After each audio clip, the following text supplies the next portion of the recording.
ನಮಸ್ಕಾರ, ಈ ನ್ಯೂಸ್ ಟಿವಿಗೆ ಸ್ವಾಗತ. ನಾನು ಶಿರೀಷಾ. ಮೊದಲಿಗೆ ಹೆಡ್ಲೈನ್ಸ್. ಹಣ್ಣಿನ ರಾಜ ಮಾವಿಗೆ ಇಲ್ಲ ಮಾರುಕಟ್ಟೆ, ಮಾವು ಬೆಲೆ ಕುಸಿತ, ತೋಟಗಳಲ್ಲೇ ಕೊಳೆಯುತ್ತಿರುವ ಮಾವು. ಮಾಲೂರಿನ ಬಾರ್ ರೆಸ್ಟೋರೆಂಟ್ಗಳಲ್ಲಿ ದಾಂಧಲೆ ನಡೆಸಿ ಅಟ್ಟಹಾಸ ಮೆರೆದಿದ್ದ 9 ಪುಡಿ ರೌಡಿಗಳು. ಪೊಲೀಸರ ಮಿಂಚಿನ ಕಾರ್ಯಾಚರಣೆ, ತಲೆಮರೆಸಿಕೊಂಡಿದ್ದವರು ಜೈಲಿಗೆ.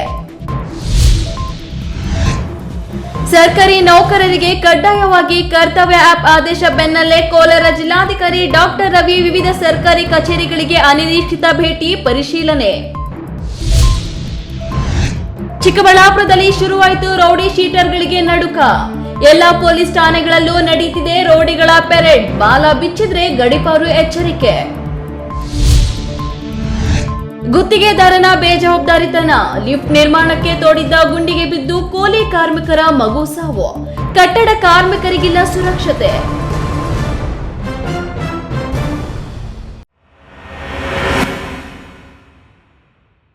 ವಾರ್ತೆಗಳ ವಿವರ. ಕಳೆದ 3 ವರ್ಷಗಳಿಂದ ಏರಿಕೆಯಾಗದೆ ಮಾವಿನಕಾಯಿ ಬೆಳೆಯಿಂದಾಗಿ ಮಾವು ಬೆಳೆಗಾರ ಕಂಗಾಲಾಗಿದ್ದಾನೆ.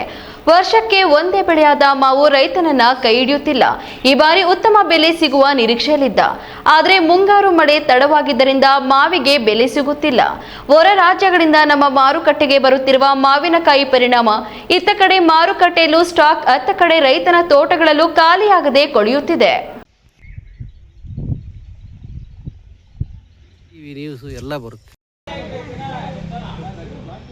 ಹೌದು, ಹಣ್ಣುಗಳ ರಾಜ ಮಾವಿನಕಾಯಿಗೆ ಈ ಬಾರಿಯೂ ಬೆಲೆ ಹೆಚ್ಚಾಗದೆ ರೈತ ಕಂಗಾಲಾಗಿದ್ದಾನೆ. ಕಳೆದ 3 ವರ್ಷಗಳಿಂದ ಇದೇ ಪರಿಸ್ಥಿತಿಯಾಗಿದ್ದು, ಕಟಾವು ಮುಕ್ತಾಯ ಹಂತಕ್ಕೆ ಬಂದರೂ ಬೆಲೆ ಏರಿಕೆಯಾಗುವ ಲಕ್ಷಣಗಳೇ ಕಾಣುತ್ತಿಲ್ಲ. ಪ್ರಾರಂಭದಲ್ಲಿ ಮಳೆ ಕೊರತೆಯಾಗಿ ಬಿಟ್ಟ ಹೂವು ಕಾಯಾಗಿ ಕಚ್ಚದೆ ಉದುರಿ ಹೋಗುತ್ತಿತ್ತು. ಕಾಯಿ ಕಚ್ಚಿ ಉಳಿದುಕೊಂಡ ಕಾಯಿಗೆ ಊಜಿ ಕಾಟ ಬೇರೆ. ಇನ್ನು ಕಾಯಿ ಕಚ್ಚುತ್ತಿದ್ದಂತೆ ತೋಪುಗಳನ್ನ ಕೊಂಡುಕೊಂಡ ವ್ಯಾಪಾರಿಗಳಿಗೂ ಈ ಬಾರಿ ಲಾಭದ ನಿರೀಕ್ಷೆ ಇಲ್ಲ. ಕೆಲವು ರೈತರು ಕೊನೆಯವರೆಗೂ ಮಾರಾಟ ಮಾಡದೆ ಈಗ ಮಾರುಕಟ್ಟೆ ಸಮಸ್ಯೆ ಎದುರಿಸುತ್ತಿದ್ದಾರೆ. ಕೇವಲ ಮಲ್ಲಿಕಾ ಮತ್ತು ಬೇನಿಸ ತಳಿಗೆ ಮಾತ್ರ 30 ರಿಂದ 40 ರೂಗಳು ಸಿಗುತ್ತಿದ್ದು, ಉಳಿದ ಎಲ್ಲಾ ತಳಿಗಳು ಮಾರುಕಟ್ಟೆಗೆ ತೆಗೆದುಕೊಂಡು ಹೋದ ಕೂಲಿಯೂ ಸಿಗುತ್ತಿಲ್ಲ ಎನ್ನುತ್ತಿರುವ ರೈತರು ಸದ್ಯ ತೋಪುಗಳಲ್ಲಿರುವ ಕಾಯಿ ಖಾಲಿಯಾದ್ರೆ ಸಾಕು ಎನ್ನುವಂತಾಗಿದೆ.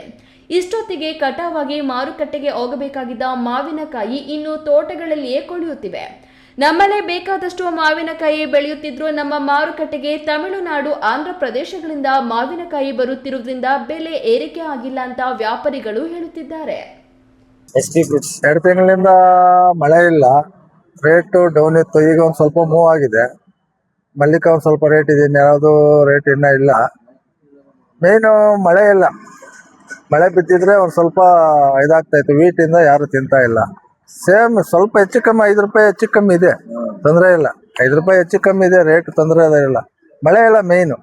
ಮಳೆ ಬಿದ್ದಿದ್ರೆ ಒಂದು ಸ್ವಲ್ಪ ರೇಟ್ ಬರ್ತಾ ಇತ್ತು. ಮಳೆನೇ ಇಲ್ಲ. ಪಾರ್ಸಲ್ ಹೋಗಂತದ್ದು ಹೋಗ್ತಾ ಇದೆ. ರೇಟ್ ಇಲ್ಲ, ರೇಟ್ ಹೋಗ್ತಾ ಇದೆ. ಪಾರ್ಸಲ್ ಕಮ್ಮಿ, ಮಾರ್ಕೆಟ್ಗಳಾಗ ಯಾರು ತಿಂತಾ ಇಲ್ಲ. ಹಿಂಗಾಗಿ ರೇಟ್ ಡೌನ್ ಆಗಿದೆ. ಆಂಧ್ರ, ತಮಿಳ್ನಾಡು ಇದೆ, ಮಹಾರಾಷ್ಟ್ರ, ಕರ್ನಾಟಕದ್ದು ಸ್ವಲ್ಪ ರೇಟ್ ಕಮ್ಮಿ. ಆ ಕಡೆದೆಲ್ಲ ಬರ್ತಾ ಇದೆ ಮಾರ್ಕೆಟ್ಗೆ. ನಮ್ದು ಕರ್ನಾಟಕದ ಹೋಗಿದ್ರೆ ಸರಾಗ್ತಾ ಇತ್ತು. ನಮ್ಮ ಮಾರ್ಕೆಟಲ್ಲಿ ಎಲ್ಲ ಮಾರ್ಕೆಟ್ಗೂ ಬರ್ತಾ ಇದೆ. ಹಂಗಾಗಿ ರೇಟ್ ಕಮ್ಮಿ ಆಗಿದೆ. ಇನ್ನು ಸಮಯಕ್ಕೆ ಸರಿಯಾಗಿ ಕಟಾವಾಗದೆ ತೋಟಗಳಲ್ಲಿಯೇ ಹಣ್ಣಾಗಿ ಉದುರುತ್ತಿರುವ ಮಾವಿನಕಾಯಿಗಳನ್ನ ಹಸುಗಳು ತಿಂದು ಹಾಲಿನಲ್ಲಿ ಆಮ್ಲೀಯತೆ ಹೆಚ್ಚಾಗುತ್ತದೆ. ಆದ್ದರಿಂದ ಮಾವಿನಕಾಯಿ ಹೆಚ್ಚಾಗಿ ಹಸುಗಳಿಗೆ ನೀಡಬೇಡಿ ಎಂದು ಪಶು ಇಲಾಖೆ ಅಧಿಕಾರಿಗಳು ಸೂಚನೆ ನೀಡುತ್ತಿದ್ದಾರೆ. ಇನ್ನು ನಗರ ಪಟ್ಟಣಗಳಿಂದ ಹಳ್ಳಿ ಕಡೆ ಬರುವ ಜನರು ಮಾವಿನ ತೋಪುಗಳಲ್ಲಿ ಜೋಲಾಡುತ್ತಿರುವ ಮಾವಿನಕಾಯಿಗಳನ್ನು ನೋಡಿ ಆಸೆಯಿಂದ ಕಿತ್ತು ತಿಂದು ಖುಷಿ ಪಡುತ್ತಿದ್ದಾರೆ. ಅವರು ಸಹ ರೈತರಿಗೆ ಬೆಲೆ ಸಿಗಲಿ, ಹೆಚ್ಚು ಮಾರಾಟ ಆಗಲಿ, ತೋಟಗಳಲ್ಲಿಯೇ ತೆಗೆದುಕೊಂಡು ಹೋಗಿ ಎಂದು ಮನವಿ ಮಾಡುತ್ತಿದ್ದಾರೆ. ಹಾಯ್ ಫ್ರೆಂಡ್ಸ್, ಇದು ಗುಡಬಂಡೆ ಹತ್ರ ಇರೋ ರಾಮಪಟ್ಟಣ ಅಂತ ವಿಲೇಜ್. ಇದು ಮಾವಿನ ತೋಪಿದೆ. ಇದು ತುಂಬ ಒಳ್ಳೆ ತೋಪು. ಪ್ರತಿಯೊಂದು ಮರನೂ ಹತ್ರ ಒಂದು 40-50 ವರ್ಷದ ಹಳೆ ಮರ. ಸುಮಾರು 70-80 ವರ್ಷದ ಮರಗಳು ಇದ್ದಾವೆ. ಎಲ್ಲ ಥರ ವೆರೈಟಿ ಮಾವಿನ ಹಣ್ಣು ಇದೆ ಇಲ್ಲಿ. ಬಾದಾಮಿ, ತೋತಾಪುರಿ ಎಲ್ಲ ಥರ ಹಣ್ಣುಗಳು ಇದೆ. ತುಂಬ ಟೇಸ್ಟಿಯಾಗಿದೆ. ಒಂದು ಚೂರು ಕೆಮಿಕಲ್ ಯೂಸ್ ಮಾಡಿದಿರ ಬೆಳೆದಿದ್ದಾರೆ. ಎಲ್ಲರೂ ಸಾವಯವ ಕೃಷಿನ ಸಪೋರ್ಟ್ ಮಾಡಿ ಇಲ್ಲಿ ಬಂದು ಎಲ್ಲರೂ ಪರ್ಚೇಸ್ ಮಾಡಬೇಕೆಂದು ವಿನಂತಿ. ಇನ್ನು ಮಾವಿನಕಾಯಿಗೆ ಬೆಲೆ ಸಿಗುತ್ತಿಲ್ಲ. 3 ವರ್ಷಗಳಿಂದ ನಷ್ಟಕ್ಕೆ ಒಳಗಾಗುತ್ತಿರುವ ಬೆಳೆಗಾರರ ನಷ್ಟ ಪರಿಹಾರವಾಗಲಿ. ಅಥವಾ ಬೆಂಬಲ ಬೆಲೆಯಾಗಿ ಕನಿಷ್ಠ 10 ರೂಪಾಯಿ ನೀಡಬೇಕೆಂದು ಒತ್ತಾಯಿಸಿ ಕೆಲವು ಕಡೆ ರೈತರು ರಸ್ತೆಗೆ ಮಾವಿನಕಾಯಿ ಸುರಿದು ಪ್ರತಿಭಟನೆಗಳನ್ನ ಮಾಡುತ್ತಿದ್ದಾರೆ. ಒಟ್ನಲ್ಲಿ ರೈತನ ಬದುಕು ಬೆಳೆದರೆ ಬೆಲೆಯ ಕಾಟ, ಬೆಳೆಯದಿದ್ರೆ ಬೆಳೆಯ ಕಾಟ ಎನ್ನುವಂತಾಗಿದ್ದು, ಒಳ್ಳೆಯ ಬೆಲೆ ಸಿಕ್ಕಿ ಕೈಗೆ ಹಣ ಬರುವವರೆಗೂ ಯಾವುದೇ ಗ್ಯಾರಂಟಿ ನಿರೀಕ್ಷೆ ಮಾಡುವಂತಿಲ್ಲ ಎನ್ನುವಂತಾಗಿದೆ. ಕೆಎಸ್ ನಾರಾಯಣಸ್ವಾಮಿ, ಈ ನ್ಯೂಸ್ ಟಿವಿ, ಚಿಕ್ಕಬಳ್ಳಾಪುರ. ಇತ್ತೀಚೆಗಷ್ಟೇ ಬಾರ್ ಅಂಡ್ ರೆಸ್ಟೋರೆಂಟ್ಗಳ ಮೇಲೆ ಪುಡಿ ರೌಡಿಗಳು ದಾಂಧಲೆ ನಡೆಸಿ ಅಟ್ಟಹಾಸ ಮೆರೆದು ತಲೆಮರೆಸಿಕೊಂಡಿದ್ದ ಪುಡಿ ರೌಡಿಗಳನ್ನ ಮಾಲೂರು ಹಾಗೂ ಮಾಸ್ತಿ ಪೊಲೀಸರು ಮಿಂಚಿನ ದಾಳಿ ಪುಡಿ ರೌಡಿಗಳ ಎಡೆಮುರಿ ಕಟ್ಟಿ ಬಂಧಿಸಿ ಜೈಲಿಗಟ್ಟಿದ್ದಾರೆ.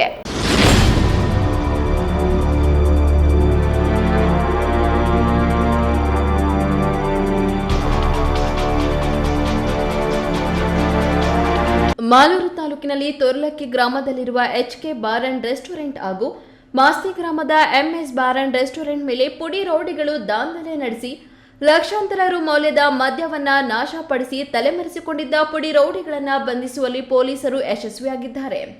ಇನ್ನು ಈ ಕುರಿತು SP ಕನ್ನಿಕಾ ಸುಕ್ರಿವಾಲ್ ರವರು ಮಾಸ್ತಿ ಪೊಲೀಸ್ ಠಾಣೆಯಲ್ಲಿ ಸುದ್ದಿಗೋಷ್ಠಿ ನಡೆಸಿ ಮಾತನಾಡಿ, ತಾಲೂಕಿನಲ್ಲಿ 3 ಬಾರ್ಗಳ ಮೇಲೆ ದಾಂಧಲೆ ನಡೆದಿದೆ. ಜನರನ್ನ ಎದುರಿಸುವುದು ಭಯದ ವಾತಾವರಣ ಸೃಷ್ಟಿಸುವ ಘಟನೆಗಳು ನಡೆದಿವೆ. ಪೊಲೀಸರು 9 ಆರೋಪಿಗಳನ್ನ ಬಂಧಿಸಿದ್ದಾರೆ. ರೌಡಿ ಶೀಟರ್ ಪಟ್ಟಿಯಲ್ಲೂ ಸಹ ಕೆಲವರ ಹೆಸರುಗಳು ಕೇಳಿ ಬಂದಿವೆ. ಅದರಲ್ಲೂ ಒಬ್ಬ ಆರೋಪಿ ಗಡೀಪಾರು ಆಗಿ ಶಿಕ್ಷೆಗೆ ಗುರಿಯಾಗಿ 1 ವರ್ಷ ಜೈಲಿನಲ್ಲಿದ್ದು ಬಂದ ಬಳಿಕ ಮಾಸ್ತಿ ಭಾಗದಲ್ಲಿ ಗುಂಪು ಕಟ್ಟಿಕೊಂಡು ಈ ಕೃತ್ಯ ಎಸಗಿದ್ದಾರೆ. ಕೆಲ ತಿಂಗಳ ಹಿಂದೆ ಕೆಲ ಬಾರ್ ಮಾಲೀಕರಿಗೆ ಫೋನ್ ಮೂಲಕ ನಮಗೆ ಬಿಯರ್ ಬೇಕು ಅಂತ ಡಿಮ್ಯಾಂಡ್ ಮಾಡಿದ್ದಾರೆ. ಡಿಮ್ಯಾಂಡ್ಗೆ ಒಪ್ಪದೇ ಇದ್ದಾಗ ಸೇಡು ತೀರಿಸಿಕೊಳ್ಳಲು ಈ ಕೃತ್ಯ ಎಸಗಿದ್ದಾರೆ. ಇನ್ನು ಯಾವುದೇ ಬಾರ್ ಮಾಲೀಕರಿಗೆ ಇಂತಹ ಪುಡಿ ರೌಡಿಗಳಿಂದ ನಿಮಗೆ ಫೋನ್ ಕರೆಗಳು ಬಂದು ದುಡ್ಡಿಗೆ ಡಿಮ್ಯಾಂಡ್ ಮಾಡಿ ಎದುರಿಸಿದ್ರೆ ಪೊಲೀಸರಿಗೆ ಮಾಹಿತಿ ನೀಡಿ, ನಾವು ತಕ್ಷಣ ಅವರ ಮೇಲೆ ಕ್ರಮ ತೆಗೆದುಕೊಳ್ಳುತ್ತೇವೆ ಎಂದರು. ಕೊಡ್ತಿದ್ದಾರೆ, ಬಿಯರ್ ಬಾಟಲ್ಸ್ ಕೊಡ್ತಾರೆ ಅಂತ ಕಂಪ್ಲೇಂಟ್ ಕೊಟ್ಟಿದ್ರು ನಮಗೆ. ನಾವು FIR ಮಾಡಿಕೊಂಡು 4 ಟೀಮ್ಸ್ ರೆಡಿ ಮಾಡಿದ್ದೀವಿ. 1 ಟೀಮ್ ಮಾಸ್ತಿ ಇನ್ಸ್ಪೆಕ್ಟರ್ ನೇತೃತ್ವದಲ್ಲಿ ಕೆಲಸ ಮಾಡಿದ್ದಾರೆ, ಇನ್ನೊಂದು ಟೀಮ್ ಮಾಲೂರು ಇನ್ಸ್ಪೆಕ್ಟರ್ ನೇತೃತ್ವದಲ್ಲಿ, ಇನ್ನೊಂದು PSI ಗಲ್ಪೇಟೆ ಮತ್ತು ಇನ್ನೊಂದು ನಮ್ಮ PI DSP ಅನಯ್ಯ. ಈ 4 ಟೀಮ್ಸ್ದು ಕೋಆರ್ಡಿನೇಷನ್ ಆಗಲಿ, ಅವರಿಗೆ ಡೈರೆಕ್ಷನ್ ಸಲಹೆ ಸೂಚನೆ ಕೊಡೋದು ಎಲ್ಲ ಜವಾಬ್ದಾರಿ ನಮ್ಮ DYSP ಕೋಲಾರ ತಗೊಂಡಿದ್ರು. ನಮ್ಮ ಟೀಮ್ ಟೋಟಲ್ ಈ ಕೇಸಲ್ಲಿ 9 ಜನರಿಗೆ ಹಿಡಿದಿದ್ದಾರೆ.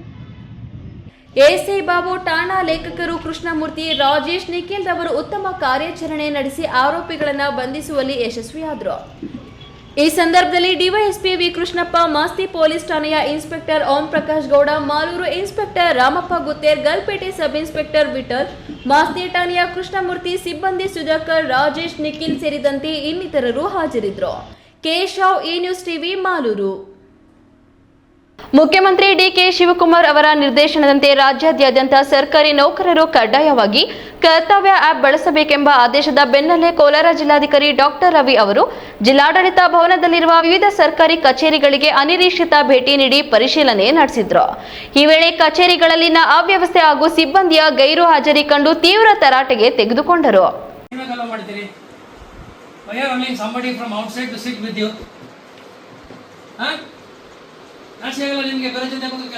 ಕೋಲಾರದಲ್ಲಿ ಜಿಲ್ಲಾಧಿಕಾರಿ ಡಾಕ್ಟರ್ ರವಿ ಖಾದಿ ಗ್ರಾಮೋದ್ಯೋಗ ಮಂಡಳಿ ಚುನಾವಣಾ ಶಾಖೆ ಸೇರಿದಂತೆ ಪ್ರಮುಖ ವಿಭಾಗಗಳಿಗೆ ದಿಢೀರ್ ಭೇಟಿ ನೀಡಿದ್ರು. ಬೆಳಗ್ಗೆ 10:45 ಆದರೂ ಹಲವು ಅಧಿಕಾರಿಗಳು ಹಾಗೂ ಸಿಬ್ಬಂದಿ ಕರ್ತವ್ಯಕ್ಕೆ ಹಾಜರಾಗದಿರುವುದು ಕಂಡುಬಂತು.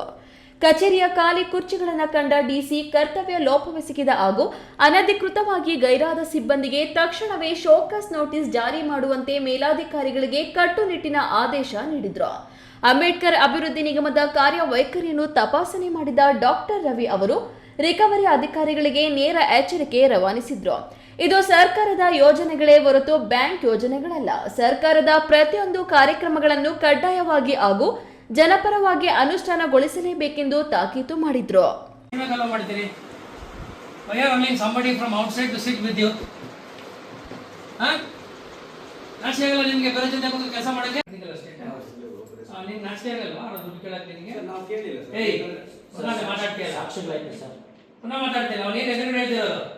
ಅಲ್ಲ ನಾವು ಕೇಳಿದಕ್ಕೆ ಸರ್ ನಾನು 10,000 ರೂಪಾಯಿ ಕೊಡ್ತಿದ್ದಕ್ಕೆ ಈಗ ನಾನು ಇಮಿಡಿಯೇಟ್ 5,000 ರೂಪಾಯಿ ಲಾಗ್ ಮಾಡ್ಕೊಡ್ತೀನಿ ಸರ್. ಈಗ ನೀವು ರೆಕಮೆಂಡ್ ಮಾಡಿ ಎಲ್ಲ ಕರೆಕ್ಟ್ ಆಗಿದೆ, ಅಪ್ಲಿಕೇಶನ್ಸ್ ಇದೆ ಸರ್.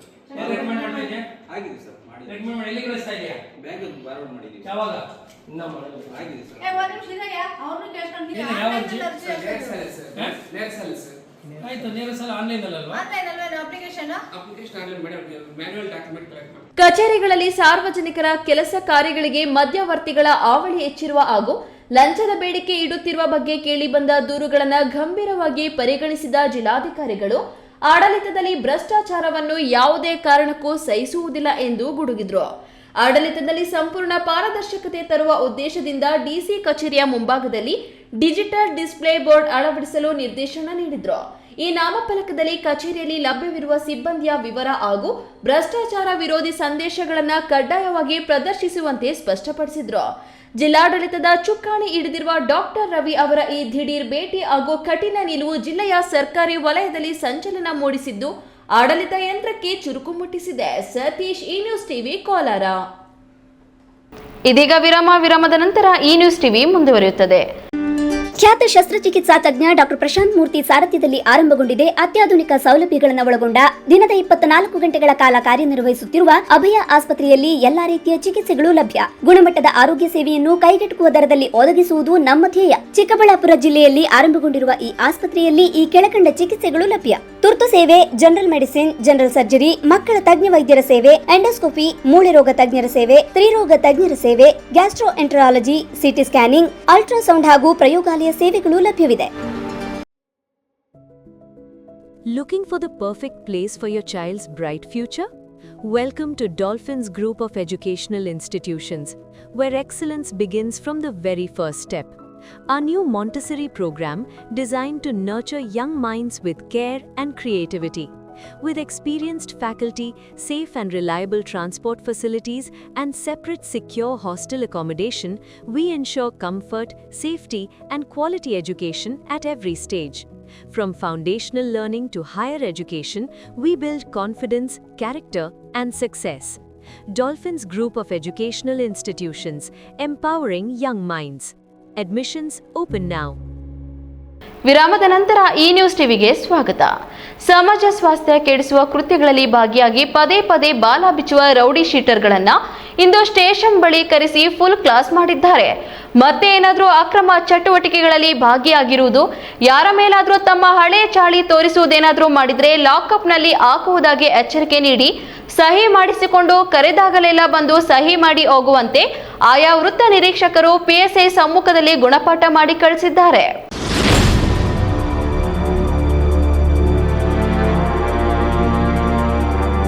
ರಾಜ್ಯದಲ್ಲಿ ಸಿಎಂ ಬದಲಾಗಿದ್ದಾರೆ. ರಾಜ್ಯದಲ್ಲಿ ಕಾನೂನು ಸುವ್ಯವಸ್ಥೆ ನಿಯಂತ್ರಣದಲ್ಲಿರಬೇಕೆಂದು ಪೊಲೀಸ್ ಇಲಾಖೆಗೆ ಡಿಕೆ ಶಿವಕುಮಾರ್ ಖಡಕ್ ಆದೇಶ ಮಾಡಿದ್ದಾರೆ.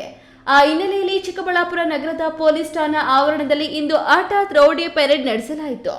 ಸರ್ಕಲ್ ಇನ್ಸ್ಪೆಕ್ಟರ್ ರಂಜನ್ ನೇತೃತ್ವದಲ್ಲಿ ನಡೆದ ಈ ಪೆರೇಡ್ನಲ್ಲಿ ಚಿಕ್ಕಬಳ್ಳಾಪುರ ವ್ಯಾಪ್ತಿಯ ಎಲ್ಲಾ ರೌಡಿ ಶೀಟರ್ಗಳನ್ನ ಕರೆಸಿ ಅವರ ಇಂಚಿಂಚು ಚಟುವಟಿಕೆಗಳ ಬಗ್ಗೆ ಮಾಹಿತಿಯನ್ನ ಕಲೆ ಹಾಕಲಾಯಿತು.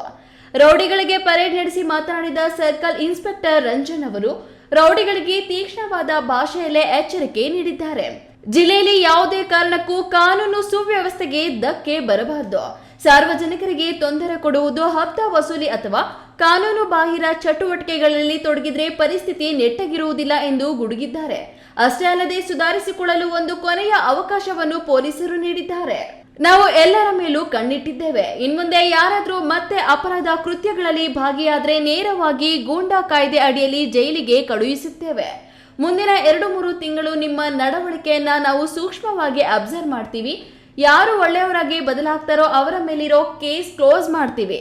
ಆದರೆ ಇದೇ ರೌಡಿಸಂ ಮುಂದುವರಿಸಿಕೊಂಡು ಹೋದ್ರೆ ಜೈಲು ಮಾತ್ರವಲ್ಲ, ಈ ಜಿಲ್ಲೆಯಿಂದಲೇ ಗಡಿಪಾರು ಮಾಡ್ತೀವಿ, ನೆನಪಿರಲಿ ಎಂದು ಖಡಕ್ ವಾರ್ನಿಂಗ್ ನೀಡಿದ್ದಾರೆ. ಕ್ಯಾಮರಾಮನ್ ಅಖಿಲ್ ಜೊತೆ ಕೆಎಸ್ ನಾರಾಯಣಸ್ವಾಮಿ, ಈ ನ್ಯೂಸ್ ಟಿವಿ, ಚಿಕ್ಕಬಳ್ಳಾಪುರ. ಕಟ್ಟಡ ನಿರ್ಮಾಣ ಸಂದರ್ಭದಲ್ಲಿ ಅವಘಡಗಳು ಸಂಭವಿಸಿ ಕಾರ್ಮಿಕರು ಮತ್ತು ಮಕ್ಕಳು ಸಾವನ್ನಪ್ಪುತ್ತಿರುವ ಘಟನೆಗಳು ಆಗಿಂದಾಗಿ ಜಿಲ್ಲೆಯಲ್ಲಿ ನಡೆಯುತ್ತಿದ್ದು, ಕಟ್ಟಡ ನಿರ್ಮಾಣ ಮಾಲೀಕರು ಮುಂಜಾಗ್ರತಾ ಕ್ರಮಗಳನ್ನು ವಹಿಸದೇ ಇರುವುದು ದುರ್ಘಟನೆಗಳಿಗೆ ಕಾರಣವಾಗಿದ್ದು, ಇತ್ತ ಕಾರ್ಮಿಕ ಇಲಾಖೆಯು ಕೂಡ ಯಾವುದೇ ಪರಿಶೀಲನೆ ನಡೆಸುತ್ತಿಲ್ಲ. ಇಂದು ಗೌರಿಬಿದನೂರು ಪಟ್ಟಣದ ಸರ್ಕಾರಿ ಕಾಲೇಜು ಕಟ್ಟಡ ನಿರ್ಮಾಣ ಸ್ಥಳದಲ್ಲಿ ಮಗುವೊಂದು ಬಲಿಯಾಗಿದೆ.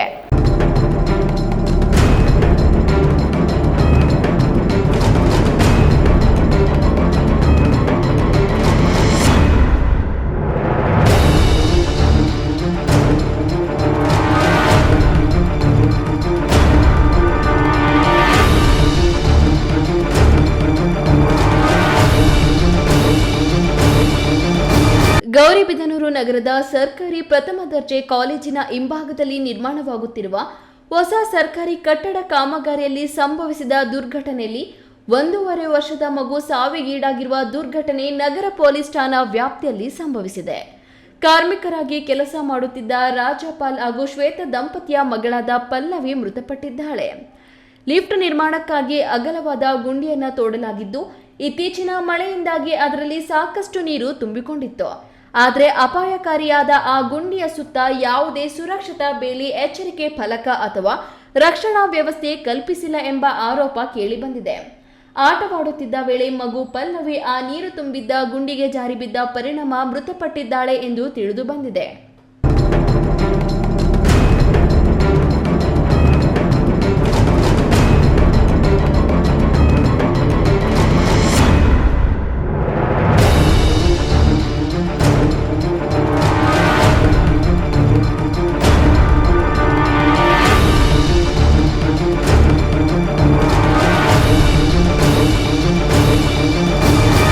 ಘಟನೆ ನಡೆದ ನಂತರ ಮಗುವಿನ ಕುಟುಂಬಸ್ಥರು ತೀವ್ರ ದುಃಖಕ್ಕೆ ಒಳಗಾಗಿದ್ದಾರೆ. ದೂರದ ಊರಿನಿಂದ ಜೀವನೋಪಾಯಕ್ಕಾಗಿ ಗೌರಿಬಿದನೂರಿಗೆ ಬಂದಿದ್ದ ಈ ಕುಟುಂಬಕ್ಕೆ ಸ್ಥಳೀಯವಾಗಿ ಯಾವುದೇ ಸಂಬಂಧಿಕರು ಅಥವಾ ಬೆಂಬಲಿಗರು ಇಲ್ಲದ ಕಾರಣ ಗೌರಿಬಿದನೂರು ಸಾರ್ವಜನಿಕ ಆಸ್ಪತ್ರೆಯ ಮರಣೋತ್ತರ ಪರೀಕ್ಷಾ ಕೊಠಡಿ ಮುಂಭಾಗವೇ ಕುಳಿತು ಕಣ್ಣೀರು ಹಾಕುತ್ತಿರುವ ದೃಶ್ಯ ಕಂಡುಬಂದಿತು. ಇದನ್ನು ಕಂಡ ಸಾರ್ವಜನಿಕರು ಹಾಗೂ ಸ್ಥಳೀಯರು ಕುಟುಂಬದ ನೋವಿಗೆ ಸ್ಪಂದಿಸಿದ್ರು. ಕಾಮಗಾರಿ ಜಾಗದಲ್ಲಿ ನೀರು ತುಂಬಿಸಿಕೊಳ್ಳಲು ಗುಂಡಿಯನ್ನ ತೋಡಲಾಗಿತ್ತು. ಆದರೆ ಕೆಲಸ ಮುಗಿದ ನಂತರ ಅಥವಾ ಆ ಸಮಯದಲ್ಲಿ ಅಲ್ಲಿ ಯಾವುದೇ ಸುರಕ್ಷತಾ ಕ್ರಮಗಳನ್ನು ಕೈಗೊಂಡಿರಲಿಲ್ಲ. ಕನಿಷ್ಠ ಪಕ್ಷ ಗುಂಡಿಯನ್ನು ಮುಚ್ಚುವ ಸೌಜನ್ಯವನ್ನು ಗುತ್ತಿಗೆದಾರರು ತೋರಿಸಿಲ್ಲ ಎಂದು ಮಗುವಿನ ಅಜ್ಜಿ ಅಳಲು ತೋಡಿಕೊಂಡಿದ್ದಾರೆ. ಘಟನೆ ಕುರಿತು ನಗರ ಠಾಣೆಯ ಪೊಲೀಸರು ದೂರು ದಾಖಲಿಸಿಕೊಂಡು ಮುಂದಿನ ಕ್ರಮ ಕೈಗೊಂಡಿದ್ದಾರೆ. ಪ್ರದೀಪ್, ಈ ನ್ಯೂಸ್ ಟಿವಿ, ಗೌರಿಬಿದನೂರು.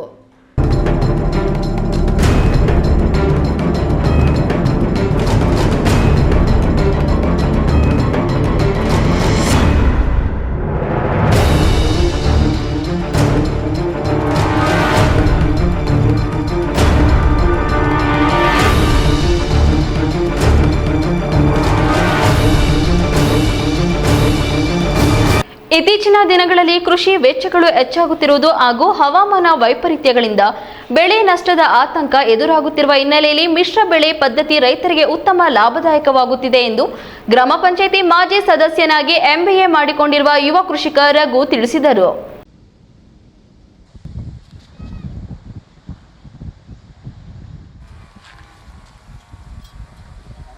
ಸುಮಾರು 2.5 ಎಕರೆ ಪ್ರದೇಶದಲ್ಲಿ ಶುಂಠಿ, ಬ್ರೋಕೊಲಿ ಸೇರಿದಂತೆ ವಿವಿಧ ಬೆಳೆಗಳನ್ನು ಡ್ರಿಪ್ ಇರಿಗೇಷನ್ ಪದ್ಧತಿ ಅಳವಡಿಸಿಕೊಂಡು ಬೆಳೆಯುತ್ತಿರುವ ಅವರು ಒಂದೇ ಬೆಳೆ ಮೇಲೆ ಅವಲಂಬಿತರಾಗುವುದಕ್ಕಿಂತ ಮಿಶ್ರ ಬೆಳೆ ಪದ್ಧತಿ ಅನುಸರಿಸುವುದರಿಂದ ಆದಾಯದ ಅವಕಾಶಗಳು ಹೆಚ್ಚಾಗುತ್ತವೆ. ಯಾವುದೇ ಸರ್ಕಾರಿ ಸೌಲಭ್ಯಗಳನ್ನು ಪಡೆಯದೆ ಕೃಷಿ ಮಾಡುತ್ತಿದ್ದೇವೆ. ಮಿಶ್ರ ಬೆಳೆ ಬೆಳೆದ್ರೆ ಒಂದು ಬೆಳೆ ನಷ್ಟವಾದರೂ ಮತ್ತೊಂದು ಬೆಳೆ ಲಾಭ ತಂದುಕೊಡುತ್ತದೆ. ಇದರಿಂದ ರೈತರಿಗೆ ಆರ್ಥಿಕ ಭದ್ರತೆ ಸಿಗುತ್ತದೆ. ರೈತರು ಹೊಸ ತಂತ್ರಜ್ಞಾನ ಮತ್ತು ಮಿಶ್ರ ಬೆಳೆ ಪದ್ಧತಿಯನ್ನು ಅಳವಡಿಸಿಕೊಂಡು ಕೃಷಿಯಲ್ಲಿ ಲಾಭ ಕಂಡುಕೊಳ್ಳಬೇಕು ಎಂದು ರಘು ಅಭಿಪ್ರಾಯಪಟ್ಟರು. ಕೃಷಿ ಮಾಡ್ತಾ ಇದ್ದೀವಿ, ವ್ಯವಸಾಯ ಮಾಡ್ತಾ ಇದ್ದೀವಿ, ನೀರಾವರಿ. ನಾವು ಸುಮಾರು ಒಂದು 10 ಎಕರೆ ನೀರಾವರಿ ತೋಟ ಮಾಡ್ತಾ ಇದ್ದೀವಿ. 10 ಎಕರೆನಲ್ಲಿ ವಿಧ ವಿಧವಾದ ಬೆಳೆಗಳನ್ನು ನಾವು ಬೆಳೀತಾ ಇದ್ದೀವಿ. ಅಂದರೆ ನಾವು ಶುಂಠಿ ಬೆಳಿತೀವಿ, ಮತ್ತು ಬ್ರೋಕೊಲಿ ಬೆಳಿತೀವಿ, ಅದಾದಮೇಲೆ ಟೊಮೆಟೊ ಬೆಳೀತಾ ಇದ್ದೀವಿ, ಬೀನ್ಸ್ ಬೆಳೀತಾ ಇದ್ದೀವಿ, ಸೌತೆಕಾಯಿ ಮತ್ತು ಹೂವು, ಹಣ್ಣು, ತರಕಾರಿ ಎಲ್ಲ ಥರದ ಮಿಶ್ರ ಬೆಳೆಗಳನ್ನು ನಾವು ಬೆಳೀತಾ ಇದ್ದೀವಿ. ಕೂಡ ಲಾಸ್ಟ್ ಟೈಮ್ ಹಾಕಿದ್ವಿ. ಶುಂಠಿನಲ್ಲಿ ಸುಮಾರು ಒಂದು 600 ಮೂಟೆಯಷ್ಟು ಶುಂಠಿ ಬೆಳೆದಿದ್ವಿ. ಒಳ್ಳೆ ರೇಟ್ ಸಹ ಸಿಕ್ಕಿತ್ತು. ಒಂದು 15ರಿಂದ 18 ಲಕ್ಷ ದುಡ್ಡು ಸಹ ಆಗಿತ್ತು. ಅದಾದ ನಂತರ ಸೌತೆಕಾಯಿ ಮತ್ತು ಟೊಮೆಟೊ, ಆಲೂಗಡ್ಡೆ ಎಲ್ಲ ಥರದ ಬೆಳೆಗಳನ್ನು, ಮಿಶ್ರ ಬೆಳೆಗಳನ್ನು ಕೂಡ ಬೆಳೀತಾ ಇದ್ದೀವಿ. ನಾವು ಸರ್ಕಾರದಿಂದ ಯಾವುದೇ ಸವಲತ್ತುಗಳನ್ನು ತಗೊಂಡಿಲ್ಲ. ಕೃಷಿ ತುಂಬಾ ಲಾಭದಾಯಕವಾಗಿದೆ. ಅದನ್ನು ಯಾರು ಕೂಡ ದ್ವಿಮುಖ ಆಗಬಾರ್ದು. ಒಂದು ಬೆಳೆ ಲಾಸ್ ಆಯಿತು ಅಂತ ತಕ್ಷಣವೇ ಜನ ಏನು ಮಾಡ್ತಾರೆ, ಕೃಷಿನಲ್ಲಿ ಏನೂ ಇಲ್ಲ ಅಂತ ಹೇಳ್ತಾರೆ.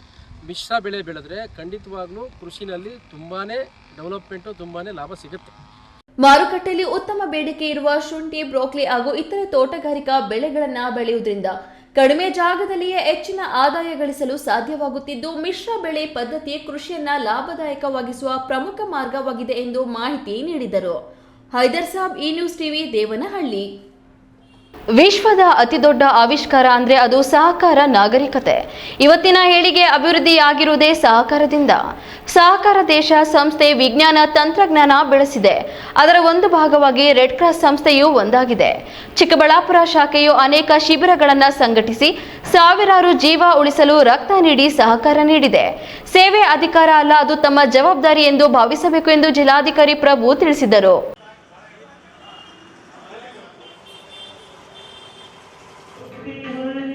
ಚಿಕ್ಕಬಳ್ಳಾಪುರ ನಗರದ ಅಂಬೇಡ್ಕರ್ ಭವನದಲ್ಲಿ ಭಾರತೀಯ ರೆಡ್ ಕ್ರಾಸ್ ಶಾಖೆ ಚಿಕ್ಕಬಳ್ಳಾಪುರ ಇವರಿಂದ ವಿಶ್ವ ರಕ್ತದಾನಿಗಳ ದಿನಾಚರಣೆ ಹಮ್ಮಿಕೊಳ್ಳಲಾಗಿತ್ತು.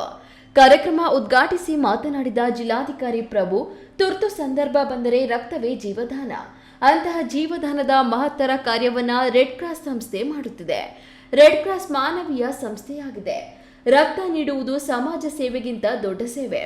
ಚಿಕ್ಕಬಳ್ಳಾಪುರ ಜಿಲ್ಲೆಯಲ್ಲಿ 17 ವರ್ಷದಿಂದ 1,06,000 ಯೂನಿಟ್ಗಳನ್ನು ಸಂಗ್ರಹಿಸಿ ವಿತರಿಸಿದ್ದು, ರೆಡ್ ಕ್ರಾಸ್ ಸಂಸ್ಥೆಗೆ ಎಲ್ಲ ರೀತಿಯ ಸಹಕಾರ ನೀಡುವುದಾಗಿ ತಿಳಿಸಿದರು. ಅವಿದ್ಯಾವಂತರಿಗೆ, ಬಡ ರೈತರಿಗೆ, ಅವರಿಗೆ ನನಗೆ BP ಶುಗರ್ ಇದೆ ಅಂತಕ್ಕಂಥ ಪ್ರಾಥಮಿಕವಾದಂತಹ ಆರೋಗ್ಯದ ಸಮಸ್ಯೆಗಳೇ ಅವರಿಗೆ ಗೊತ್ತಿರೋದು. ನೋಡಿ, ಇವೆರಡೂ ಕೂಡ ಪ್ರತಿನಿತ್ಯದ ಔಷಧಿಯ ಪದ್ಧತಿನಲ್ಲಿ ಸಮಗ್ರವಾಗಿ ಇವುಗಳನ್ನು ಹತೋಟಿಯಲ್ಲಿಡೋದಕ್ಕೆ ಅವಕಾಶ ಇದೆ. ಸೊ ಈ ರೀತಿ 10 ಕ್ಯಾನ್ಸರ್ 2,000 ಪ್ರಕರಣಗಳನ್ನು, ಸಂಶಯಾಸ್ಪದ ಪ್ರಕರಣ ಗುರುತಿಸಿದ್ವಿ. ಒಂದು 400 ಜನ ಪಾಸಿಟಿವ್ ಆಯಿತು. ನಂತರದ ಚಿಕಿತ್ಸೆ, ಸೊ ತಪಾಸಣೆ ಮತ್ತು ಚಿಕಿತ್ಸೆ, ಎಲ್ಲ ಚಿಕಿತ್ಸೆಗಳು ಕೂಡ ಉಚಿತವಾಗಿ ಕೊಡಲಿಕ್ಕೂ ಕೂಡ ನಮಗೆ ಅವಕಾಶ ಇದೆ. ಆ ರೀತಿಯ ಒಂದು ಚಿಕ್ಕಬಳ್ಳಾಪುರ ಆರೋಗ್ಯ ಅಭಿಯಾನವನ್ನು ಕೂಡ ನಾವೀಗಾಗಲೇ ರೂಪುರೇಷೆ ಸಿದ್ಧ ಮಾಡಿದ್ವಿ. ಅದನ್ನು ಕೂಡ ಈ ಜಿಲ್ಲೆಯಲ್ಲಿ ಅನುಷ್ಠಾನ ಮಾಡಲಿಕ್ಕೆ ಎಲ್ಲ 10 ರೋಗಗಳೇನಿದ್ದಾವೆ ಆ ರೋಗಗಳನ್ನು ನಾವು ಹತೋಟಿನಲ್ಲಿ ಇಟ್ಟಿದ್ದೇ ಆದರೆ ಮುಂದಿನ ಎಲ್ಲ ಮಾರಕ ಕಾಯಿಲೆಗಳು ಬರಲಿಕ್ಕೆ ಪ್ರಾರಂಭ ಆಗುತ್ತೆ. ಅಂತ ಎಲ್ಲ ಕೆಲಸಗಳಿಗೆ ನಾವು ರೆಡ್ ಕ್ರಾಸ್ ಸಂಸ್ಥೆಯ ಸಹಯೋಗವನ್ನು ಕೂಡ ನಾನು ಮುಂದಿನ ದಿನಗಳಲ್ಲಿ ತಗೊಳ್ತೇನೆ ಅಂತ ಹೇಳ್ತಾ, ರೆಡ್ ಕ್ರಾಸ್ ಸಂಸ್ಥೆ ಚೇರ್ಮನ್ ಎಂ ಜಯರಾಮ್ ಮಾತನಾಡಿ, ರೆಡ್ ಕ್ರಾಸ್ ಸಂಸ್ಥೆ ಮಾನವೀಯ ಮೌಲ್ಯಕ್ಕೆ ಒತ್ತು ಕೊಟ್ಟು ಇದುವರೆಗೂ 1,05,000 ಯೂನಿಟ್ ರಕ್ತ ಸಂಗ್ರಹಿಸಿ ಜನರ ಜೀವ ಉಳಿಸುವ ಕೆಲಸ ಮಾಡಿದ್ದು, ಇದು ರಕ್ತದಾನಿಗಳು ಮತ್ತು ರಕ್ತದಾನ ಶಿಬಿರಗಳನ್ನು ಆಯೋಜಿಸುತ್ತಿರುವ ಸಂಘ ಸಂಸ್ಥೆಗಳಿಗೆ ಈ ಗೌರವ ಸಲ್ಲುತ್ತದೆ. ಮುಂದಿನ ದಿನಗಳಲ್ಲಿ ರೆಡ್ ಕ್ರಾಸ್ ವತಿಯಿಂದ ಜನೌಷಧಿ ಕೇಂದ್ರ ಹಾಗೂ ವೈದ್ಯಕೀಯ ಸಂಬಂಧಿತ ಸೇವೆಗಳನ್ನು ಮತ್ತಷ್ಟು ಮಾಡುವುದಾಗಿ ತಿಳಿಸಿದ್ರು. 3 ತಿಂಗಳ ಒಳಗಡೆ ಯಾರು ರಕ್ತದಾನ ಮಾಡಿದ್ದಾರೆ ಅವ್ರ ಸರ್ಟಿಫಿಕೇಟ್ ತಗೊಂಡ್ಬಂದ್ರೆ ಅವರಿಗೆ ರಕ್ತ ಕೊಡ್ತಕ್ಕಂಥ ಒಂದು ವ್ಯವಸ್ಥೆನ ನಾವು ಯಾವುದೇ ರೀಪ್ಲೇಸ್ಮೆಂಟ್ ಇಲ್ಲದೆ ಮಾಡ್ತಾ ಇದ್ದೀವಿ. ಈ ಸಮಸ್ಯೆ ನೀಗಬೇಕಂದ್ರೆ ಒಂದು ಹೆಚ್ಚು ರಕ್ತದಾನ ಶಿಬಿರಗಳನ್ನ ಆಯೋಜನೆ ಮಾಡಲೇಬೇಕು. ಹಾಗಾಗಿ ನಾವು ಇತ್ತೀಚೆಗೆ ಒಂದು ಮೊಬೈಲ್ ವ್ಯಾನ್ ಕೂಡ ನಾವು ರೆಡಿ ಮಾಡಿದ್ವಿ. 4 ಜನ ಡೋನರ್ ಮೊಬೈಲಲ್ಲೇ ಕೂಡ ಕೊಡ್ಬೋದು, AC ಇರುತ್ತೆ. ಸೊ ಇದನ್ನ ವೆಹಿಕಲ್ನ ಎಲ್ಲ ಕಡೆ ಕಳಿಸ್ಕೊಡ್ತಾ ಇದ್ವಿ. ಇಶಾ ಫೌಂಡೇಶನ್ ಇರ್ಬೋದು, ನಂದಿ ದೇವಸ್ಥಾನ ಇರ್ಬೋದು, DC ಆಫೀಸು, ಅನೇಕ ಕಚೇರಿ ಎಲ್ಲಿ ಜನದಟ್ಟಣೆ ಸೇರುತ್ತೆ ಅಲ್ಲೆಲ್ಲ ಕಳಿಸ್ಕೊಡ್ತಾ ಇದ್ವಿ. ಇದನ್ನ ಇನ್ನಷ್ಟು ಹೆಚ್ಚಿಗೆ ಮಾಡಿದ್ರೆ ಕನಿಷ್ಠ ಒಂದು 200 ಯೂನಿಟ್ ಆದ್ರೂ ಹೆಚ್ಚುವರಿ ನಮಗೆ ಬಂದ್ರೆ ಈ ಒಂದು ಸಮಸ್ಯೆ ನಾವು ರೀಪ್ಲೇಸ್ಮೆಂಟ್ ಕೇಳೋದೇ ಇಲ್ಲ. KV ಕಾಲೇಜಿಂದ ಬ್ಲಡ್ ಡೊನೇಷನ್ ಕ್ಯಾಂಪ್ ನಡೆದಾಗ 1 ತಿಂಗಳು ನಾವೆಲ್ಲರಿಗೂ ಲೆಟರ್ ಕಳಿಸ್ಕೊಡ್ತೀವಿ, ರೀಪ್ಲೇಸ್ಮೆಂಟ್ ಈ ತಿಂಗಳು ತಗೊಳ್ಳೋದೇ ಇಲ್ಲ. ಈ ರಕ್ತದ ಕೊರತೆ ಇರೋದ್ರಿಂದ ಇದಾಗ್ತಾ ಇದೆ. ಪ್ರಶಾಂತ್ ಸರ್ ಅವರು ಹೇಳಿರೋದನ್ನ ನಾವು ಅದನ್ನು ಗಮನಿಸ್ಕೊಂಡು ಯಾರು ರಿಪ್ಲೇಸ್ ಕೊಟ್ಟಿರ್ತಾರೆ ಬ್ಲಡ್ ಡೋನರ್ ಅವ್ರ ಸರ್ಟಿಫಿಕೇಟ್ ತಂದಾಗ ಅವರಿಗೆ ನಾವು ಕೊಡುವಂತ ಕೆಲಸನ ಖಂಡಿತ ಮಾಡ್ತೀವಿ ಸರ್. ಜಿಲ್ಲಾ ರಕ್ಷಣಾಧಿಕಾರಿ ಕುಶಾಲ್ ಚೌಕ್ಸೇರ್ ಅವರು ರಕ್ತ ನೀಡಿದ ದಾನಿಗಳಿಗೆ ಸಂದೇಶ ಕಳುಹಿಸುವ SMSಗೆ ಚಾಲನೆ ನೀಡಿದ್ರು.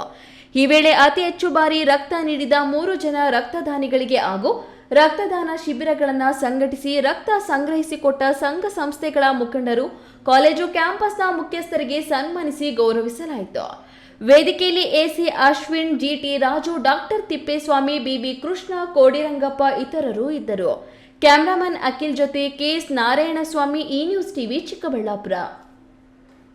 ಕಾನೂನು ಬಾಹಿರ ಕೃತ್ಯಗಳಲ್ಲಿ ಭಾಗವಹಿಸಿ ಅಹಿತಕರ ಘಟನೆಗಳು ನಡೆದರೆ ಮತ್ತಷ್ಟು ತೊಂದರೆಗಳನ್ನು ಅನುಭವಿಸಬೇಕಾಗುತ್ತದೆ.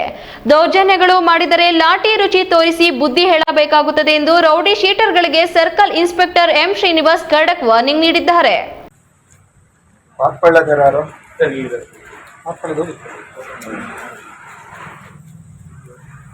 ಚೇಳೂರು ಪಟ್ಟಣದ ಸರ್ಕಲ್ ಕಚೇರಿಯಲ್ಲಿ ರೌಡಿ ಪೆರೇಡ್ ಮಾಡಿಸಿ ಕಾನೂನು ಅರಿವು ಎಚ್ಚರಿಕೆ ಕಾರ್ಯಕ್ರಮದಲ್ಲಿ ಸರ್ಕಲ್ ಇನ್ಸ್ಪೆಕ್ಟರ್ ಎಂ ಶ್ರೀನಿವಾಸ್ ಎಚ್ಚರಿಕೆ ನೀಡಿ ಮಾತನಾಡಿ, ಜೂಜಾಟ, ಗಾಂಜಾ ಗ್ರಾಮಗಳಲ್ಲಿ ಗಲಾಟೆ ಮಾಡಿ ಕಾನೂನು ಉಲ್ಲಂಘನೆ ಮಾಡಿದರೆ ಗಡೀಪಾರು ಮಾಡುತ್ತೇವೆ. ಕನಿಷ್ಠ ನಿಮ್ಮ ಮಕ್ಕಳಿಗೆ ಹೆಣ್ಣು ಕೊಡಬೇಕೆಂದ್ರೆ ಹೆಣ್ಣು ಕೊಡಲು ನಿರಾಕರಿಸುತ್ತಾರೆ. ನಿಮ್ಮ ಸಂಬಂಧಗಳು ದೂರವಾಗುತ್ತವೆ. ಇದನ್ನ ಅರಿತುಕೊಳ್ಳಬೇಕಾಗಿದೆ. ನೀವು ಒಳ್ಳೆಯ ಕೆಲಸ ಕಾರ್ಯಗಳು ಮಾಡಿದ್ರೆ ರೌಡಿ ಶೀಟರ್ ಇಲ್ಲದೆ ಶಿಫಾರಸು ಮಾಡುತ್ತೇವೆ ಎಂದ್ರು. ಚಟುವಟಿಕೆಗಳಿಗೆ ಜೂಜಾಟ, ಗಾಂಜಾ, ಅಫೀಮು, ಇನ್ನೊಂದು ಮತ್ತೊಂದು ಊರುಗಳ ಗಲಾಟೆ ಮಾಡೋದು, ಎಸ್ಪಿಟಿ ಆಡ್ಸೋರ ಜೊತೆ ಸೇರೋದು, ನೀವು ಹೋಗಿ ಸೇರ್ಕೊಳ್ಳೋದು, ಬೇರೆ ಕಡೆಯಿಂದ ಯಾರೋ ಬಂದರೆ ಹೊಡೆದು ಬಿಡೋದು, ಅಮಾಯಕರ ಮೇಲೆ ದೌರ್ಜನ್ಯ ಮಾಡೋದು, ಇವೆಲ್ಲ ಮಾಡಬಾರ್ದು. ಮಾಡಿದ್ರೆ ಪೊಲೀಸ್ ಕೆಲಸ ಮಾಡ್ತೀವಿ. ಅರ್ಥ ಆಯ್ತಾ? ನಿಮ್ಮ ಮೇಲೆ ಕಾನೂನು ಕಣ್ಗಾವಲಿಟ್ಟಿರ್ತೀವಿ. ನೀವೇನೋ ಒಳ್ಳೆತನ ತೋರಿಸಿದ್ರೆ, ಹೇಳಿದ್ದೀನಲ್ಲ, ನಿಮ್ಗೆ ಒಳ್ಳೆತನ ತೋರಿಸಿದ್ರೆ ನಿಮಗೆ ರೌಡಿ ಶೀಟರ್ನ ಮೇಲಧಿಕಾರಿಗಳಿಗೆ ಮನವಿ ಸಲ್ಲಿಸ್ಕೊಂಡು ನಿಮ್ಗೆ ಕ್ಲೋಸ್ ಮಾಡಿಕೊಟ್ಟು ಮನುಷ್ಯನಾಗ ಬಾಳಕ್ಕೆ ಹೇಳ್ತೀವಿ.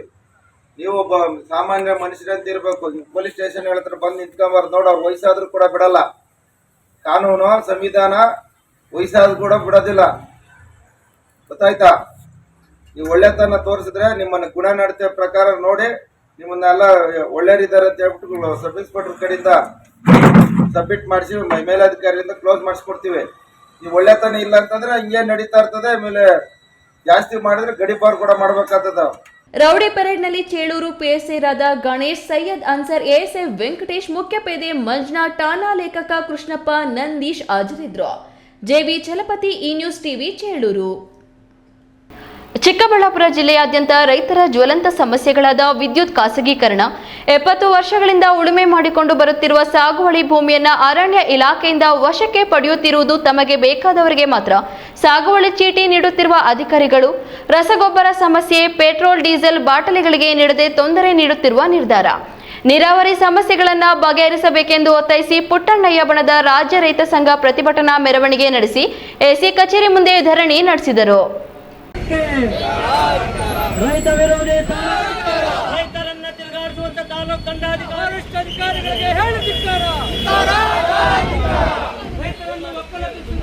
ಚಿಕ್ಕಬಳ್ಳಾಪುರ ಜಿಲ್ಲೆಯಾದ್ಯಂತ ಎಲ್ಲ ಸರ್ಕಾರಿ ಕಚೇರಿಗಳಲ್ಲಿ ಭ್ರಷ್ಟಾಚಾರ ಹೆಚ್ಚಾಗಿದೆ. ಅಧಿಕಾರಿಗಳು ರೈತರ ಕೆಲಸ ಮಾಡದೆ ನಿರ್ಲಕ್ಷ್ಯ ವಹಿಸುತ್ತಿದ್ದಾರೆ. ಕೇವಲ ಸಂಬಳಕ್ಕಾಗಿ ಕಚೇರಿಗೆ ಬಂದು ಕಾಲಹರಣ ಮಾಡುತ್ತಿರುವ ಅಧಿಕಾರಿಗಳ ವಿರುದ್ಧ ರೈತರು, ಭೂಮಿ ಕುಸಿಯುತ್ತಿರುವ ಅರಣ್ಯ ಇಲಾಖೆ ಅಧಿಕಾರಿಗಳ ಧೋರಣೆ, ವಿದ್ಯುತ್ ಖಾಸಗೀಕರಣ, ರಸಗೊಬ್ಬರಗಳ ಕೊರತೆ ಇನ್ನಿತರೆ ಬೇಡಿಕೆಗಳ ಈಡೇರಿಕೆಗೆ ಒತ್ತಾಯಿಸಿ ಪುಟ್ಟಣ್ಣಯ್ಯ ಬಣದ ರಾಜ್ಯ ರೈತ ಸಂಘದ ಕಾರ್ಯಕರ್ತರು ಚಿಕ್ಕಬಳ್ಳಾಪುರ ನಗರದ ಶಿಡ್ಲಘಟ್ಟ ವೃತ್ತದಲ್ಲಿ ರಸ್ತೆ ತಡೆ ನಡೆಸಿ ಎಸಿ ಕಚೇರಿಯವರೆಗೂ ಮೆರವಣಿಗೆ ನಡೆಸಿ ಎಸಿ ಕಚೇರಿ ಮುಂದೆ ಧರಣಿ ನಡೆಸಿದ್ರು. ಈ ವೇಳೆ ಮಾತನಾಡಿದ ರಾಜ್ಯ ಉಪಾಧ್ಯಕ್ಷ ಲಕ್ಷ್ಮೀನಾರಾಯಣ ರೆಡ್ಡಿ, ಜಿಲ್ಲಾ ಮತ್ತು ತಾಲೂಕು ಕಚೇರಿಗಳಲ್ಲಿ ಅಧಿಕಾರಿಗಳು ಜನರ ಕೆಲಸ ಮಾಡದೆ ನಿದ್ದೆ ಮಾಡುತ್ತಿದ್ದಾರೆ. ಸರ್ಕಾರ ಸಂಬಳ ಕೊಡ್ತಿದೆ, ನಾನು ನನ್ನ ಹೆಂಡತಿ ಮಕ್ಕಳು ನೆಮ್ಮದಿಯಾಗಿದ್ದೇವೆ ಎಂದು ಆರಾಮಾಗಿದ್ದಾರೆ. ರೈತರ ಸಾರ್ವಜನಿಕರ ಕೆಲಸ ಮಾಡಿಕೊಡುತ್ತಿಲ್ಲ, ಏನಾದ್ರೊಂದು ಸಬೂಬು ಹೇಳಿ ಕಳಿಸುವುದರಲ್ಲಿ ಇರ್ತಾರೆ. ಇದರ ಜೊತೆಗೆ ಅರಣ್ಯ ಇಲಾಖೆ ಅಧಿಕಾರಿಗಳಿಂದ ಸಾಗುವಳಿ ಭೂಮಿ ಕಬಳಿಕೆ ಕಿರುಕುಳ ಹೆಚ್ಚಾಗಿದೆ. ವಿದ್ಯುತ್ ಖಾಸಗೀಕರಣ ಕೈಬಿಡಬೇಕು. ಇನ್ನು ಮಳೆ ಬಿದ್ದು ರೈತರು ಉತ್ತಿ ಬಿತ್ತುವ ಕಾಲ. ಈಗ ರಸಗೊಬ್ಬರಗಳ ಕೊರತೆಯೂ ಹೆಚ್ಚಾಗುತ್ತಿದೆ. ಇದಕ್ಕೆ ಜಿಲ್ಲಾಡಳಿತ ಸಜ್ಜಾಗಬೇಕೆಂದು ಒತ್ತಾಯಿಸಿ ಪ್ರತಿಭಟನೆ ಹಮ್ಮಿಕೊಳ್ಳಲಾಗಿದೆ ಎಂದರು. ಏನಂದ್ರೆ ಇಲ್ಲಿ ರೈತರಿಗೆ ಸುಖ ಸುಮ್ಮನೆ ತಿರುಗಾಡೋದು, ಲಂಚ ಪಡೋದು, 6 ತಿಂಗಳಾದ್ರೂ ಯಾವುದೇ ಕೆಲಸಗಳನ್ನು ಮಾಡ್ತಾ ಇರ್ತಕ್ಕಂಥದ್ದು, ಮತ್ತೆ ದುರಸ್ತಿ ಆಗದೆ ಇರ್ತಕ್ಕಂಥ ವಿಚಾರಗಳು, ರೈತರನ್ನ ಒಕ್ಕಲೆಬ್ಬಿಸಿ ಫಾರೆಸ್ಟ್ ಅಧಿಕಾರಿಗಳು ಇವತ್ತು ಜಮೀನನ್ನು ಕಿತ್ಕೊಳ್ಳಕ್ಕೆ ಮುಂದೆ ಬರ್ತಾ ಇರೋದು, ಮತ್ತೆ ಸಾಗುವಳಿ ಚೀಟಿಗಳು ಉಳ್ಳವ್ರಿಗೆ ಮಾತ್ರ ಕೊಡ್ತಾ ಇದ್ದಾರೆ, ರಾಜಕೀಯ ವ್ಯಕ್ತಿಗಳಿಗೆ, ಅವರ ಹಿಂಬಾಲಕರಿಗೆ ಮಾತ್ರ ಕೊಡ್ತಾ ಇದ್ದಾರೆ, ಸಾಮಾನ್ಯ ರೈತರಿಗೆ ಕೊಡ್ತಾ ಇಲ್ಲ ಎಂಬತಕ್ಕಂತ ಒಂದು ವಿಚಾರಗಳನ್ನ ಇಟ್ಕೊಂಡು ಪ್ರತಿಭಟನೆಯಲ್ಲಿ ಜಿಲ್ಲಾಧ್ಯಕ್ಷ ಅರುಣ್ ಕುಮಾರ್, ಶಿಡ್ಲಘಟ್ಟ ತಾಲೂಕು ಅಧ್ಯಕ್ಷ ರವಿ ಪ್ರಕಾಶ್, ಈಶ್ವರ ರೆಡ್ಡಿ, ಯರ್ರಪ್ಪ, ನಂದಿ ಶ್ರೀನಿವಾಸ್, ನಾಗರಾಜ್, ರತ್ನಮ್ಮ ಇತರರು ಇದ್ದರು. ವಿದ್ಯುತ್ ಖಾಸಗೀಕರಣ ಬೇಡ ಹಾಗೂ SIR ಬೇಡ ಅಂತೇಳಿ ಇವತ್ತು ನಾವು ಈ ಹೋರಾಟವನ್ನು ಹಮ್ಮಿಕೊಳ್ತಾ ಇದ್ದೀವಿ. ಈ ಜಿಲ್ಲೆಯ, ಈ ತಾಲೂಕಿನ ಜಲವತ್ತ ಸಮಸ್ಯೆಗಳ ಬಗ್ಗೆ ಇವತ್ತು ಹಾಸ್ಪಿಟಲ್ ಕಡೆ ಇರ್ಬೋದು, ಪ್ರತಿಯೊಂದು ವಿಚಾರದಲ್ಲೂ ಇವತ್ತು ಅಧಿಕಾರಿಗಳು ವಿಫಲರಾಗಿದ್ದಾರೆ. ಅಧಿಕಾರಿ ವಿಫಲ ಅಂದ್ರೆ ಅವ್ರು ಯಾವ ರೀತಿ ಇದ್ದಾರೆ ಅಂದ್ರೆ, ಇವತ್ತು ನಮ್ಗೆ ಸಂಬಳ ಬರ್ತಾ ಇದೆ, ನಾವು ಸಂಬಳ ತಿನ್ಕೊಂಡು ಆರಾಮಾಗಿ ನಾವು ನಮ್ಮ ಮನೆ ಮಕ್ಕಳು ಎಲ್ಲ ಇದೀವಿ, ರೈತರೆಲ್ಲಾದ್ರೂ ಆಗೋಗ್ಲಿ, ಜನ ಎಲ್ಲಾದ್ರೂ ಹಾಳಾಗೋಗ್ಲಿ, ನಾವು ಇವತ್ತು ಸರಿಯಾಗಿದ್ರೆ ಸಾಕು, ನಮ್ಮ ಕುಟುಂಬ ಸರಿಯಾಗಿದ್ರೆ ಸಾಕು ಎಂಬತಕ್ಕಂತ ಅವರು ಮನಸ್ಸಲ್ಲಿ ಇಟ್ಕೊಂಡು ಇವತ್ತು ಯಾವುದೇ ರೀತಿಯಾದಂತ ಸಾಮಾಜಿಕವಾದಂತ ಕಾಳಜಿ ಇಲ್ದಿರ ಇವತ್ತು ವರ್ತನೆಗಳನ್ನ ಮಾಡ್ತಾ ಇದ್ರೆ. ಕೆಎಸ್ ನಾರಾಯಣಸ್ವಾಮಿ, ಈ ನ್ಯೂಸ್ ಟಿವಿ, ಚಿಕ್ಕಬಳ್ಳಾಪುರ. ಇದೀಗ ವಿರಾಮದ ನಂತರ ಈ ನ್ಯೂಸ್ ಟಿವಿ ಮುಂದುವರಿಯುತ್ತದೆ. ಭಾರತದ ಪ್ರತಿಷ್ಠಿತ ದ್ವಿಚಕ್ರ ವಾಹನಗಳಲ್ಲಿ ಒಂದಾದ ಹೀರೋ ಬೈಕ್ಗಳು ಚಿಕ್ಕಬಳ್ಳಾಪುರ ಜಿಲ್ಲೆಯಲ್ಲಿ ಲಭ್ಯ. ಉದ್ಯಮಿ ಅಧಿಕೃತ ಡೀಲರ್ ಲಕ್ಷ್ಮೀನಾರಾಯಣ್ ಸಾರಥ್ಯದಲ್ಲಿ ಆರಂಭವಾಗಿರುವ ಶೋರೂಮ್ ಹಲವು ವೈಶಿಷ್ಟ್ಯತೆಗಳಿಂದ ಕೂಡಿದೆ. ಹೀರೋ ಕಂಪನಿಯ ಬೈಕ್ಗಳ ಅಧಿಕೃತ ಮಾರಾಟಗಾರರು ಮತ್ತು ಸರ್ವಿಸ್ ಸೆಂಟರ್ ಸೇವೆಗಳು ಚಿಕ್ಕಬಳ್ಳಾಪುರದಲ್ಲಿ ಈಗ ಲಭ್ಯ. ವಿಳಾಸ ವಿಶಾಲ್ ಮಾರ್ಟ್ ಮುಂಭಾಗ, ಬೇಬಿ ರಸ್ತೆ, ಚಿಕ್ಕಬಳ್ಳಾಪುರ. ಕಷ್ಟಪಟ್ಟು ಹಣ ಕೊಡಿಸಿ ಒಡವೆ ಮಾಡಿಸಿರ್ತೀರಿ. ಮಕ್ಕಳ ಉನ್ನತಾಭ್ಯಾಸಕ್ಕೋ, ಅವ್ರ ಮದ್ವೆಗೋ ಅಥವಾ ಯಾವ್ದಾದ್ರೂ ಆರೋಗ್ಯ ಸಮಸ್ಯೆ ಬಂದಾಗ ಹಣ ಬೇಕಾಗತ್ತೆ. ಆ ಚಿನ್ನವನ್ನ ಮಾರೋಕೆ ಅಂತ ಹೋದಾಗ ಬೇಕಾಬಿಟ್ಟಿ ಬೆಲೆ ಕೇಳ್ತಾರೆ ಅನ್ನೋ ಚಿಂತೆಲಿದ್ದೀರಾ? ಇನ್ನು ಮುಂದೆ ಆ ಚಿಂತೆ ಮಾಡೋ ಪ್ರಮೇಯನೇ ಇಲ್ಲ. ಹಿಂದೆ ಹಿಂದೂಸ್ತಾನ್ ಗೋಲ್ಡ್ ಕಂಪನಿಗೆ ಬನ್ನಿ. ತಾವು ಅಡ ಇಟ್ಟಿರೋ ಚಿನ್ನವನ್ನ ತಕ್ಷಣ ಬಿಡಿಸಿ ಇಂದಿನ ಆನ್ಲೈನ್ ಬೆಲೆಗೆ ಕೊಂಡ್ಕೊಂಡು ಕೂಡಲೇ ಬಾಕಿ ಹಣವನ್ನ ನಿಮ್ ಕೈ ಕೊಡ್ತಾರೆ. ನಿಮ್ಮ ಕನಸಿನ ಸಾಕಾರಕ್ಕೆ ಜೊತೆ ಆಗ್ತಾರೆ. ಹಿಂದೂಸ್ತಾನ್ ಗೋಲ್ಡ್ ಕಂಪನಿ, ಇದು ನಿಮ್ಮ ಕಂಪನಿ ಅಲ್ಲ, ನಮ್ಮೆಲ್ಲರ ಕಂಪನಿ. ವಿರಾಮದ ನಂತರ ಈ ನ್ಯೂಸ್ ಟಿವಿಗೆ ಸ್ವಾಗತ. ಇದೀಗ ಸಂಕ್ಷಿಪ್ತ ಸುದ್ದಿಗಳು. ಯಾವುದೇ ವಾಹನಗಳಿಗೆ 200 ಲೀಟರ್ಗಿಂತ ಹೆಚ್ಚಿನ ಡೀಸೆಲ್ ಪೆಟ್ರೋಲ್ ಹಾಕುವಂತಿಲ್ಲ. ಪ್ಲಾಸ್ಟಿಕ್ ಬಾಟಲಿಗಳಿಗೆ, ರೈತರ ಪಂಪ್ಸೆಟ್ ಉಳುಮೆಗೆ ತುರ್ತಾಗಿ ಬೇಕಾಗುವ ಕ್ಯಾನ್ಗಳಿಗೆ ಡೀಸೆಲ್ ಪೆಟ್ರೋಲ್ ಹಾಕುವಂತಿಲ್ಲ ಎಂದು ಕೇಂದ್ರ ಸರ್ಕಾರದ ಆದೇಶ ಇರುವುದರಿಂದ ದಿನನಿತ್ಯ ಪೆಟ್ರೋಲ್ ಬಂಕ್ಗಳ ಮುಂದೆ ಗ್ರಾಹಕರ ಮತ್ತು ಬಂಕ್ ಮಾಲೀಕರ ಮಧ್ಯೆ ಘರ್ಷಣೆಗೆ ಈಡು ಮಾಡಿಕೊಡುತ್ತಿದೆ. ಈ ಸಮಸ್ಯೆಗೆ ಬಗೆಹರಿಸಿ ಎಂದು ಬಂಕ್ ಮಾಲೀಕರು ಮತ್ತು ರೈತರ ಕೆಲ ಪ್ರತಿನಿಧಿಗಳು ಚಿಕ್ಕಬಳ್ಳಾಪುರದಲ್ಲಿ ಡಿಸಿ ನಿಯೋಗ ಹೋಗಿ ಮನವಿ ಮಾಡಿದರು. ಕೊನೆಯದಾಗಿ ಮತ್ತೊಮ್ಮೆ ಹೆಡ್ಲೈನ್ಸ್. ಹಣ್ಣಿನ ರಾಜ ಮಾವಿಗೆ ಇಲ್ಲ ಮಾರುಕಟ್ಟೆ. ಮಾವು ಬೆಲೆ ಕುಸಿತ, ತೋಟಗಳಲ್ಲೇ ಕೊಳೆಯುತ್ತಿರುವ ಮಾವು. ಮಾಲೂರಿನ ಬಾರ್ ರೆಸ್ಟೋರೆಂಟ್ಗಳಲ್ಲಿ ದಾಂಧಲೆ ನಡೆಸಿ ಅಟ್ಟಹಾಸ ಮೆರೆದಿದ್ದ 9 ಪುಡಿ ರೌಡಿಗಳು. ಪೊಲೀಸರ ಮಿಂಚಿನ ಕಾರ್ಯಾಚರಣೆ, ತಲೆಮರೆಸಿಕೊಂಡಿದ್ದವರು ಜೈಲಿಗೆ. ಸರ್ಕಾರಿ ನೌಕರರಿಗೆ ಕಡ್ಡಾಯವಾಗಿ ಕರ್ತವ್ಯ ಆಪ್ ಆದೇಶ ಬೆನ್ನಲ್ಲೇ ಕೋಲಾರ ಜಿಲ್ಲಾಧಿಕಾರಿ ಡಾಕ್ಟರ್ ರವಿ ವಿವಿಧ ಸರ್ಕಾರಿ ಕಚೇರಿಗಳಿಗೆ ಅನಿರೀಕ್ಷಿತ ಭೇಟಿ, ಪರಿಶೀಲನೆ. ಚಿಕ್ಕಬಳ್ಳಾಪುರದಲ್ಲಿ ಶುರುವಾಯಿತು ರೌಡಿ ಶೀಟರ್ಗಳಿಗೆ ನಡುಕ. ಎಲ್ಲಾ ಪೊಲೀಸ್ ಠಾಣೆಗಳಲ್ಲೂ ನಡೆಯುತ್ತಿದೆ ರೌಡಿಗಳ ಪೆರೇಡ್. ಬಾಲ ಬಿಚ್ಚಿದ್ರೆ ಗಡಿಪಾರು ಎಚ್ಚರಿಕೆ. ಗುತ್ತಿಗೆದಾರನ ಬೇಜವಾಬ್ದಾರಿತನ. ಲಿಫ್ಟ್ ನಿರ್ಮಾಣಕ್ಕೆ ತೋಡಿದ್ದ ಗುಂಡಿಗೆ ಬಿದ್ದು ಕೂಲಿ ಕಾರ್ಮಿಕರ ಮಗು ಸಾವು. ಕಟ್ಟಡ ಕಾರ್ಮಿಕರಿಗಿಲ್ಲ ಸುರಕ್ಷತೆ. ದಿನನಿತ್ಯದ ಸುದ್ದಿ ಸ್ವಾರಸ್ಯಕ್ಕಾಗಿ ತಪ್ಪದೆ ವೀಕ್ಷಿಸಿ ಈ ನ್ಯೂಸ್ ಟಿವಿ.